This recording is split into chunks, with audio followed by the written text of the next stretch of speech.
السلام علیکم dear students, امید ہے کہ آپ سب لوگ خیریت سے ہوں گے اور اللہ پاک آپ کو اپنے حفظ و امان میں رکھے۔ Today's topic is dementia. Dementia means نسیان۔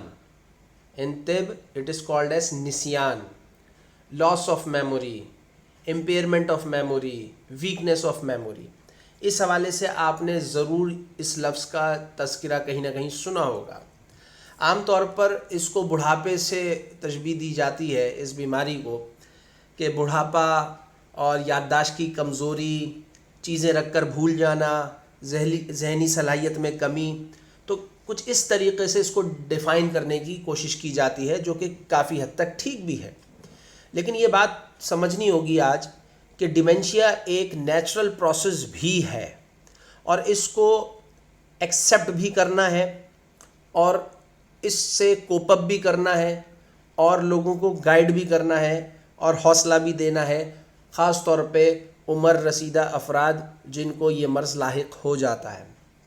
تو آج کوشش ہم یہ کریں گے کہ ہم اس اینگل سے اس بیماری کو سمجھیں اور کوپنگ اسٹریٹجیز کو مد نظر رکھتے ہوئے ہم بحیثیت طبیب ایکوپڈ ہو جائیں کہ ڈیمینشیا کا اگر پیشنٹ ہمارے پاس اگر آئے تو ہم اس کو کس طریقے سے ڈیل کریں گے۔ تو بنیادی طور پر یہ سمجھنا ہوگا کہ بڑھاپا خود ایک فزیولوجیکل چینج ہے، ایک فزیولوجیکل پروسیس ہے، ایک فطرتی عمل ہے، جس میں جسم کا کمزور ہونا، بینائی کا کمزور ہونا، ذہنی صلاحیت کمزور ہو جانا، سوچنے سمجھنے کی صلاحیت کمزور ہو جانا، اور چیزیں رکھ کر بھول جانا، یہ سب ایک فطرتی عمل ہے۔ اس سے ہر انسان کو گزرنا ہے۔ کچھ لوگ جلدی بوڑھے ہو جاتے ہیں، ذہنی طور پر بالخصوص، اور کچھ لوگ دیر سے بوڑھے ہوتے ہیں، اور بعض افراد میں یہ مرض بہت ہی ہلکی نوعیت کا ہوتا ہے، جو کہ اتنا زیادہ نوٹیفائڈ نہیں ہوتا، اور وہ بڑھاپے میں بھی ذہانت کی باتیں کرتے ہیں اور ان کی میموری ساتھ دیتی ہے۔ لیکن بڑھاپا خود چونکہ ایک زوال کی طرف لے کے جانے والا عمل ہے، تو یہ عین ممکن ہے کہ ذہنی صلاحیت بھی کمزور پڑ جائے اور بڑھاپا حاوی ہو جائے۔ تو فزیولوجیکل چینج تو ہے۔ اب ڈیمینشیا میں خاص طور پر جو پرابلم آتی ہے اور جس کو ہم اس وقت ذکر بھی کریں گے اور ڈسکس بھی کریں گے اور سمجھیں گے، وہ کچھ اس طریقے سے کہ نمبر 1، میموری امپیئر ہونا شروع ہو جاتی ہے۔ ریسنٹ میموری یا جسے ہم کہتے ہیں شارٹ ٹرم میموری، یہ سب سے زیادہ متاثر ہوتی ہے۔ کہ فرض کریں وہ چشمہ، جیسے اس تصویر میں دکھایا کہ چشمہ پہنا ہوا ہے ایک شخص اور اپنے چشمے کے بارے میں ڈھونڈ لگا رہا ہے، لوگوں سے پوچھ رہا ہے کہ کہاں ہے میرا چشمہ، یا جیب میں قلم ہے اور قلم ڈھونڈتا پھر رہا ہے۔ تو ایسی چیزیں آنا شروع ہو جاتی ہیں۔ پھر وہ نارمل روٹین لائف میں اس کے ڈسٹربنس آنا شروع ہو جاتی ہے۔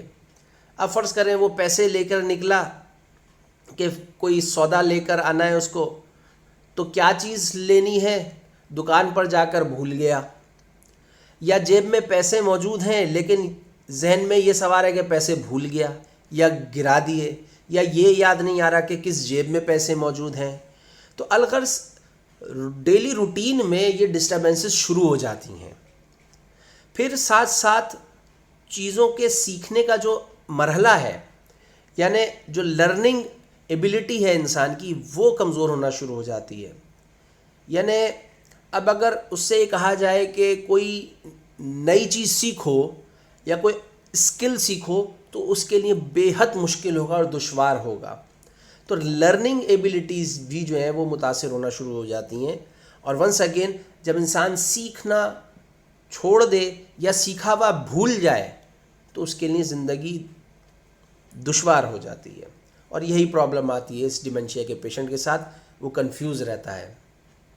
انٹیلیکچول ڈکلائن، ذہانت میں کمی آ جاتی ہے، وہ ذہانت کی باتیں کم کرتا ہے اور سادہ گو ہو جاتا ہے، بالکل بچوں کی طریقے سے اس کی گفتگو ہونا شروع ہو جاتی ہے، جس کو بعض وقت اس سے متعلقہ جو افراد ہیں وہ پریشان ہوتے ہیں اور اس کو نظر انداز کرتے ہیں، اور یہی وہ نقطہ ہوتا ہے کہ جس وقت اس کو سب سے زیادہ توجہ کی ضرورت ہوتی ہے اور حوصلے کی ضرورت ہوتی ہے اور ساتھ دینے کی ضرورت ہوتی ہے، اس وقت وہ اپنے آپ کو مایوس محسوس کرتا ہے اور لوگ اس سے الگ ہونا شروع ہو جاتے ہیں، اس کو نظر انداز کرتے ہیں۔ ظاہر سی بات ہے اس عمر کے شخص کی ہو سکتا ہے اولادیں بھی ہوں، اور اگر اولادیں بھی اس طریقے سے اس کو نظر انداز کرنا شروع کر دیں تو یہ مرض اور تقویت پکڑ جاتا ہے اور اس مرض کا ازالہ بہت دشوار اور مشکل ہو جاتا ہے۔ بہرحال ہر شخص کو بوڑھا ہونا ہے، اور بڑھاپے کا سہارا ایک اچھی اولاد ضرور ہوتی ہے اور اسے ہونا بھی چاہیے۔ ریفلیکسز سلو ہو جائیں گے، وہ چیزوں کو بہت دیر سے بھاپے گا اور ریئیکٹ کرے گا، بہت دیر سے سمجھے گا، اور اس کے متعلق جو رائے قائم کرنی ہے اچھائی کی یا برائی کی وہ صحیح طریقے سے نہیں قائم کر پائے گا۔ یا اگر اس سے کہا جائے کہ کچھ تیزی سے موومنٹ کر کے دکھاؤ، بال کو پھینکیں اور کہا جائے کہ بال کیچ کرو، تو وہ ڈیفینیٹلی نہیں کر پائے گا۔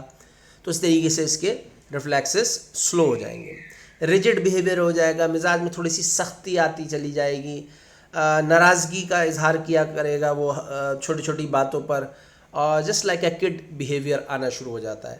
تو یہ بڑی بڑی چینجز ہیں جو کہ ایک سینائل ڈیمنشیا کے پیشنٹ میں نمودار ہونا شروع ہو جاتی ہیں، اور ان ساری علامات کو بآسانی آبزرو کیا جا سکتا ہے اور بر وقت ایڈریس کرنے سے زندگی میں بہتری لائی جا سکتی ہے مریض کے۔ یہاں تک امید کرتا ہوں کہ آپ کے بنیادی طور پر ڈیمنشیا سمجھ میں آیا ہوگا۔ اگلی کلپ میں فردر ڈسکشن کرتے ہیں۔